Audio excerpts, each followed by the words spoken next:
කොරියානු middle school ගණිත ගැටලුවක් යොල්ලි පංචොංශික් කියලා තියෙන්නේ.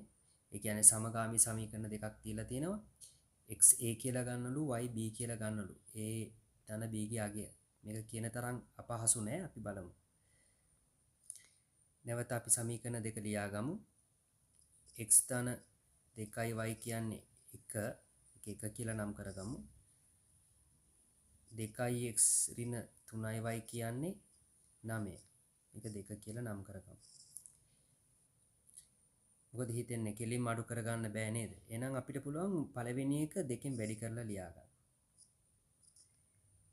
එතකොට එනවා 2x ධන 4y සමානයි 2යි.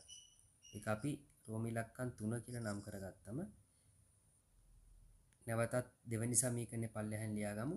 2x ඍණ 3y සමානයි 9. එක 2.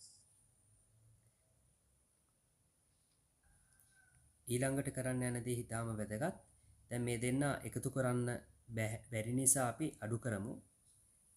ඍණ දාගෙන යම් පල්ලෙහෙන් ඍණෙන් වැඩි කරන ඉඳලා පල්ලෙහා දාන වෙනවා. මේ කොටස ඍණ වෙනවා. එහෙනම් ඊළඟට අපිට කරන්න තියෙන්නේ පල්ලෙහාට එකතු කිරීම.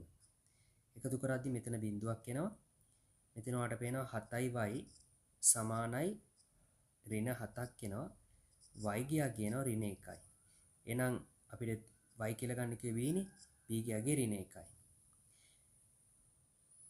ඊළඟට කරන දේ තමයි පළවෙනි සමීකරණය අපි ආදේශ කරමු.